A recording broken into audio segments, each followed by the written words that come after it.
दी जब्त की गई है। साथ ही एक कार को भी बरामद किया है। पुलिस को सूचना मिली थी कि कुख्यात तस्कर शाहरुख पठान और उसके मामा का लड़का आमिर खान हथियार और मादक पदार्थ सप्लाई करने जा रहा है। ऐसे में पुलिस ने बांसवाड़ा रोड पर सेंट पॉल स्कूल के पास नाकाबंदी कर जब पुलिस ने उसे रोकना चाहा तो आरोपी ने फायरिंग कर दी, जिसके बाद पुलिस की जवाबी कार्रवाई में शाहरुख के पांव में गोली लग गई, जिससे वो घायल हो गया। फिलहाल पुलिस ने बदमाशों को गिरफ्तार कर लिया है। आगे की कार्रवाई की जा रही है।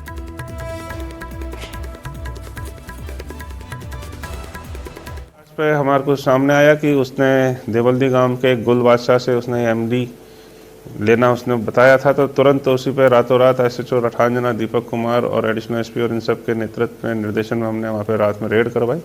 गुल बादशाह को हमने वहाँ पे डिटेन किया और उसके पास से लगभग 16 लाख रुपए का कैश हमें बरामद हुआ। अजमेर से जो आए हुए थे 3 बंदे, उनको भी हमने है ना इनमें गिरफ्तार किया है, जिन्होंने जो इस एमडी खरीदने का सौदा लेके आए थे उनसे 2.5 लाख रुपए मिले हैं। इन सभी को गिरफ्तार करके अभी जो घायल है आमिर, उसका भी हॉस्पिटल में इलाज जारी है। बाकी अन्य लोगों को गिरफ्तार करके प्रकरण दर्ज करके इसकी जांच की जा रही है। ये काफ़ी प्रभावी कार्रवाई हुई है और इसके अलावा मैं ये कहना चाहूँगा कि सभी इन आरोपियों के अब इनके मनी ट्रांजैक्शन और इन सब के बारे में भी जानकारी प्राप्त करके आगे कार्रवाई की जाएगी।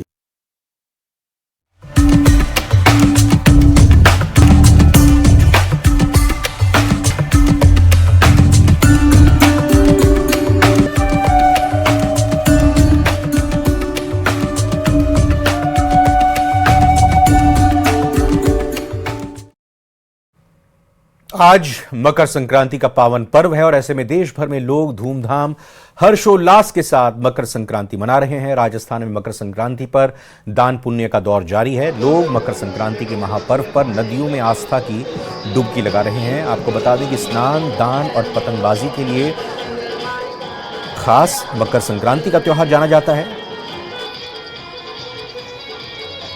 और अलग अलग रंग प्रदेश भर में मकर संक्रांति के पर्व पर देखने को मिल रहे हैं। जयपुर की ये तस्वीरें आप देख रहे हैं, जहां पर आसमान में जहां भी नजर दौड़ाएं रंग बिरंगी पतंगे आसमान में उड़ती हुई नजर आ रही है।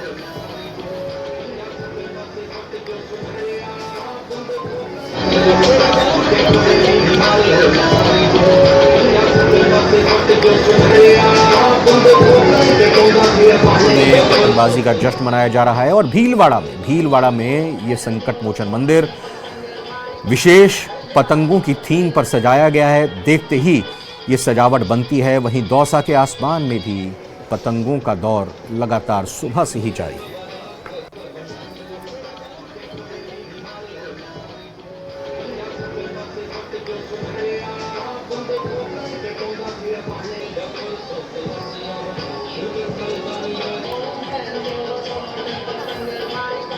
क्रांति और सुबह 5 बजे के साथ डीजे की धुन के साथ में ही पतंगबाजी का जो दौर है वो शुरू हो गया है। हालांकि जो परवान चढ़ना है वो अभी बाकी है। जैसे जैसे दिन आगे बढ़ेगा वैसे वैसे पतंगबाजी परवान पर चढ़ेगी। मैं दिखा रहा हूँ जयपुर के परकोटे का हाल, जहां पर आप देख सकते हैं कि इस नाहरगढ़ पहाड़ के इस परकोटे एरिया में पतंगबाजी का जो दौर है वो शुरू हो चुका है। लोग जो है छतों पर आ चुके हैं और लगातार अब यहाँ पर पतंगबाजी का जो सिलसिला है वो यहाँ पर जारी है। परिवार जो है वो यहाँ पर आ चुके, दिखा रहा हूँ सामने की तरफ तमाम जगहों पर रंग बिरंगी पतंगे आसमान में उड़ रही है। सबसे खास बात यह है कि इस वक्त आज हवा जो है पतंगबाजों का साथ दे रही है और हवा की वजह से अच्छी पतंगबाजी यहाँ पर देखने को मिल रही है। मैं दिखा रहा हूँ सभी जगहों पर, देखिए जो छतों पर हैं लोग यहाँ पर नजर आ रहे हैं। एक शख्स जो है हमारे साथ मौजूद है। माहौल आज देखने को मिल रहा है, अच्छा माहौल हो रहा है। पुरानी बस्ती में और चारों तरफ पतंगबाजी हो रही है। जहाँ देखो वहाँ पतंग, बच्चे बड़े बुजुर्ग सब अपनी अपनी पतंग छतों पे खड़े हुए हैं। मौसम साथ दे रहा है, मौसम का बहुत अच्छा साथ दे रहा है। हवा अच्छी चल रही है, वो बिल्कुल साफ है, बिल्कुल मौसम क्लियर हो रहा है। किसी तरह का जो है पतंग उड़ने में लगी हुई डंडा साथ में। बेटा हवा साथ दे रही है आज हवा साथ तो नहीं दे रही, कभी इधर हो जाती है कभी उधर हो जाती है, हवा का कुछ पता ही नहीं है। और ना अब हम बांस लेके खड़े हैं ताकि कोई भी पतंग आए वो लूट ले हम। काफी अच्छा मौसम है और पतंगे काफी अच्छी उड़ रही है। देखिए मैं आपको ये दिखा रहा हूँ, ये पीछे की तरफ ये नाहरगढ़ पहाड़ और लोग जो हैं बच्चे बूढ़े बड़े तमाम जो लोग हैं वो यहाँ पर छतों पर अल सुबह से नजर आ रहे हैं। जगह जगह छतों पर देख बज रहा है। यहाँ पर लोग जुज्जे अलग से, यानी जो पतंग लूटने के जो इंतजाम है, खास तौर पर मैं आपको दिखा रहा हूँ ये बांस और बांस के अंदर फंसी हुई लकड़ियां, रस्सियां, जिनके जरिए क्योंकि पतंगबाजी के दिन पतंगबाजी के साथ साथ पतंग लूटने का भी एक अलग ही आनंद होता है, और उसी आनंद के लिए लोगों ने अपने छतों के ऊपर बड़े बांसों के साथ रस्सियां यहाँ पर बनाए हुए हैं। तो बड़ा जो दौर है पतंगबाजी का शुरू हो गया, लेकिन परवाज आज शाम को जब चलेगा, जबकि पतंगबाजी के साथ साथ ही आतिशबाजी होगी। उस आतिशबाजी का हर बार जयपुर शहर के वासियों को इंतजार भी यहाँ पर होता है। लेक सिटी उदयपुर में आज मकर संक्रांति पर बड़े हर्षोल्लास और श्रद्धापूर्वक मनाया जा रहा है और उदयपुर के जगदीश मंदिर में भक्तों ने जगन्नाथ स्वामी के विशेष दर्शन किए। साथ ही मंदिर दर्शन करने आए भक्तों ने याचकों को दान पुण्य भी किया। इस मौके पर भगवान जगदीश को विशेष श्रृंगार कराया गया। जगदीश मंदिर में भक्त बड़ी संख्या में पहुंचे और सुबह से ही भजन कीर्तन का दौर जारी रहा।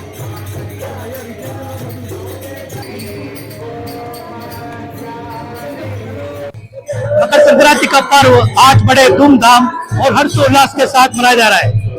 हम मौजूद है उदयपुर के जगदीश मंदिर में, जहां पर सुबह से जो है कि भक्तों का सिलसिला जारी है और भगवान जगन्नाथ को विशेष श्रृंगार कराया गया है। बच्चे, पुरुष सभी यहाँ पर जो है कि भगवान की जो है कि भक्त की भजन कीर्तन कर रहे हैं। हम कुछ जो भक्तों से बात करने की कोशिश करेंगे कि किस तरह से यहाँ पर आज भजन कीर्तन किया जा रहा है, किस तरह से मकर संक्रांति का पर्व मनाया जा रहा है। आज भजन कीर्तन किया जा रहा है। मकर संक्रांति किस तरह से मनाई जाएगी? मकर संक्रांति जो है भगवान सूर्य जो है मकर राशि में प्रवेश करते हैं, इस वजह से मनाई जाती है। और भगवान के गेंद के भजन खेले जाते हैं, विशेष तौर पे गेंद के भजन सुनाए जाते हैं और कीच के भजन सुनाए जाते हैं। सुबह से जो है कि मकर संक्रांति पर्व मनाया जा रहा है और दान पुण्य का विशेष महत्व होता है। यहाँ मंदिर के चौक में याचकों को जो है कि उनको वितरित किया जा रहा है। फल, फ्रूट, कपड़े, अन्य सामग्री वितरित की जा रही है। मैं आपको एक बार फिर से जगन्नाथ स्वामी के दर्शन कराना चाहूंगा। आप देखिए भगवान जगन्नाथ के कितने अच्छे मनमोहक श्रृंगार किया गया है। सुबह से जो है कि बड़ी संख्या में लोग पहुंचे और दर्शन कर रहे हैं और भजन कीर्तन का दौर इस समय चालू है और ये दिन भर दौर चालू रहेगा। उसके बाद जो है कि शाम को यहाँ पर बड़ी संख्या में महाआरती होगी और महाप्रसाद होगा। मकर संक्रांति का पर्व विशेष इसलिए हो जाता है क्योंकि यहाँ पर जो है कि भक्तों के दर्शन के साथ साथ बड़ी संख्या में याचक जो पहुंचते हैं उनको फल, फ्रूट और कपड़े वितरित किए जाते हैं और भजन कीर्तन का दौर भी यहाँ पर जारी रहता है। कमलेश दत्तनी, न्यूज़ 18 उदयपुर। मकर संक्रांति पर पतंगबाजी को लेकर लोगों में काफी उत्साह रहता है और इस मौके पर भीलवाड़ा में एक मंदिर में हजारों पतंगों से आकर्षक सजावट की गई है। मंदिर में की गई पतंग की सजावट को देखने के लिए श्रद्धालुओं की भीड़ भी उमड़ रही है। भीलवाड़ा शहर के मुख्य डाकघर के सामने स्थित संकट मोचन हनुमान मंदिर में वैसे तो हर पर्व पर कुछ ना कुछ खास किया जाता रहा है। इसके चलते मकर संक्रांति पर्व पर भी इस बार मंदिर में रंग बिरंगी पतंगों से आकर्षक सजावट की गई।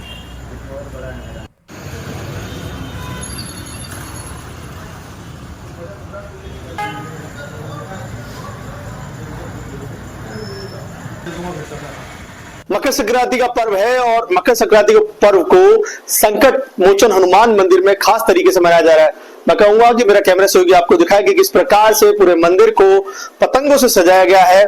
छोटी से लेके बड़ी पतंग है और राम नाम की पतंग भी यहाँ पर है। लगातार इस प्रकार से इस मंदिर को हर सकरात पे सजाया जाता है और चारों तरफ जहां भी आप देखेंगे, नजर घुमाएंगे, पतंगे ही पतंगे आपको नजर आएगी। खास श्रृंगार किया गया है। गर्भगृह में आप देखेंगे राम नाम की पतंगे लगाई गई है। हनुमान जी को पतंगों से एक तरीके से देखा जाए तो ढक दिया गया है और मकर संक्रांति को बहुत अच्छे तरीके से मनाया जा रहा है। हमारे साथ बात करने के लिए महंत बाबूगिरी जी हैं। बात करते हैं कितने सालों से परंपरा निभाई जा रही है और कितनी पतंगे हैं? श्री संकट मोचन हनुमान मंदिर में ये 18 सालों से कैसे सजाया जाता है और अहमदाबाद से 2100 पतंगे मंगाई जाती है हर साल। फिर इसको बच्चों लोग को बांट दिया जाता है। हर साल प्रसाद के रूप में बांट दिया जाता है। राम नाम भी जैसा बनाना पड़ता है, बनवा के उसको लाना पड़ता है। सब मिला के सर 2100 पतंगे हैं, सब छोटी बड़ी सब मिला के। सभी लोग आते हैं दर्शन करने के लिए। भिलवाड़ा के पूरे शहर के लोग आते हैं दर्शन करने के लिए।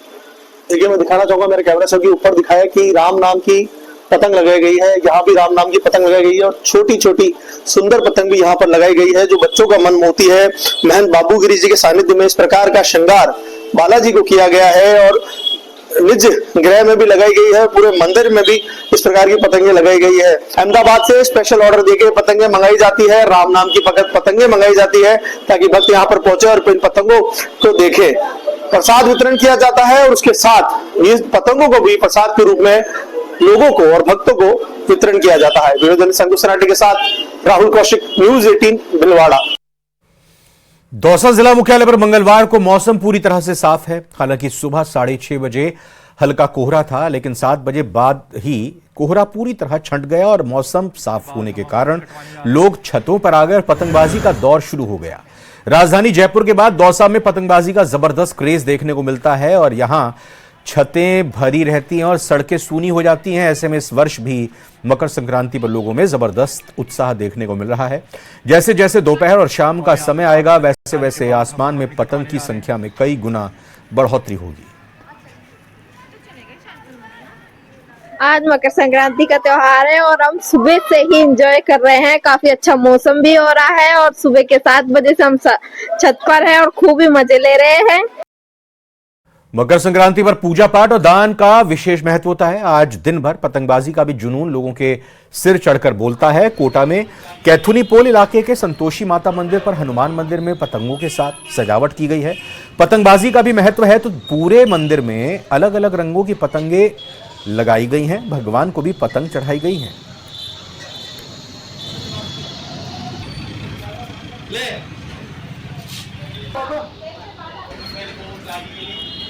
आज मकर संक्रांति का पावन पर्व है। देश की जनता के लिए हर्ष उल्लास का दिन है और मैंने आज हनुमान जी बालाजी महाराज के श्रृंगार किया है।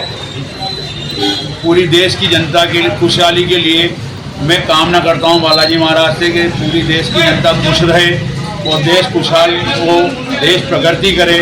मैं यही कामना करता हूं। और मकर संक्रांति के मौके पर उदयपुर में आदित्यार्क महोत्सव का आयोजन किया गया। इस मौके पर फतेह सागर झील किनारे महाकाल मंदिर के पास गंगा घाट पर आदित्यार्क पूजन किया गया। इस पूजन कार्यक्रम में उत्तरायण की ओर जाते हुए सूर्यदेव को अर्घ्य देकर पूजा की गई। भगवान महाकाल के दुग्धाभिषेक के साथ में यह पूजन शुरू हुआ और सूर्यदेव को अर्घ्य देकर पूजन पूर्ण किया गया।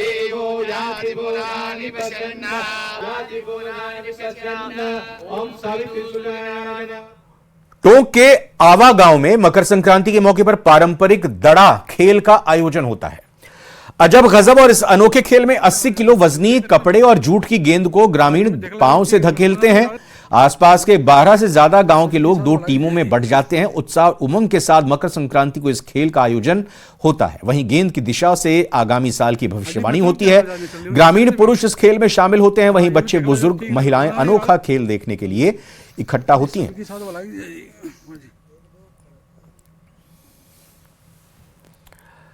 मंगलवार सुबह से ही दान पुण्य का दौर लगातार जारी है मकर संक्रांति के उपलक्ष्य में और दान पुण्य का अत्यधिक महत्व माना जाता है इस दिन। ऐसे में लोग सुबह ही अपने घरों से बाहर निकले। किसी ने गायों को चारा और गुड़ खिलाया तो कोई मंदिर पहुंचा और वहां दान पुण्य किया। ऐसे में दौसा की सड़क पर घूमने वाले गौवंशों को हरा चारा खिलाया गया।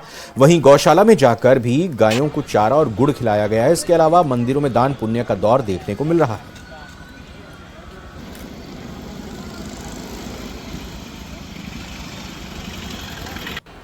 आज मकर संक्रांति का पर्व है।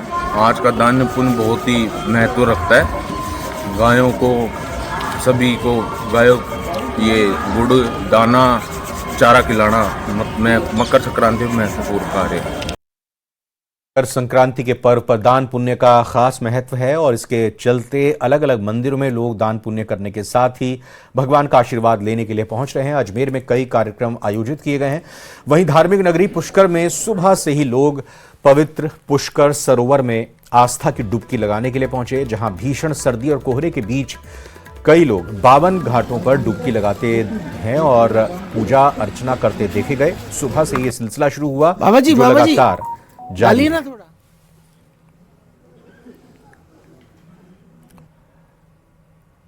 पुष्कर में मकर संक्रांति पर श्रद्धालुओं की ओर से बड़ी संख्या में स्नान किया जा रहा है और वहीं इस मौके पर दान पुण्य का भी अलग ही महत्व है। साथ ही पितरों को तर्पण भी किया जा रहा है। सरोवर के 52 घाटों पर अपने पूर्वजों को याद करते हुए श्रद्धालु स्नान करने पहुंचे तो वहीं विदेशी भी धार्मिक महत्व और भारत की संस्कृति को समझते हुए सरोवर की पूजा अर्चना करते हुए नजर आए।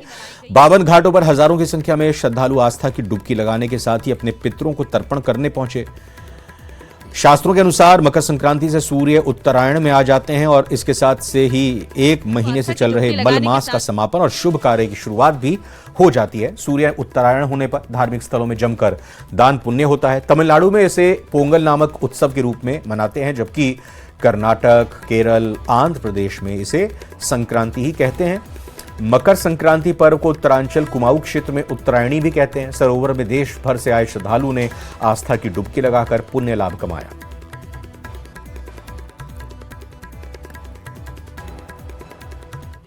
मकर संक्रांति का दिवस है।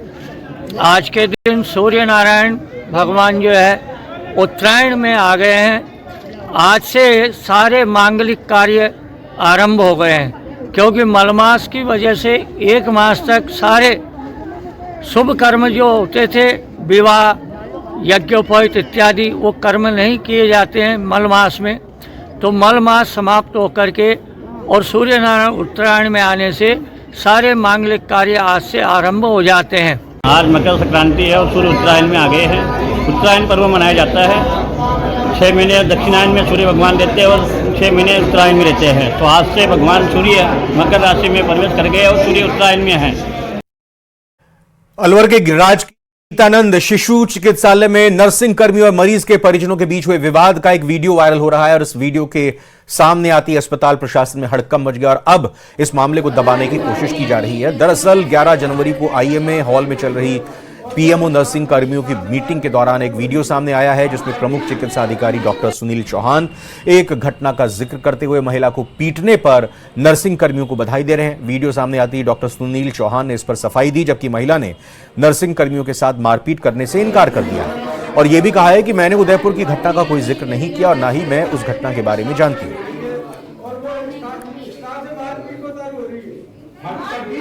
महिला को पीटा ही नहीं है उसमें, ऐसे बधाई दे रहे हैं पीटने के ऊपर।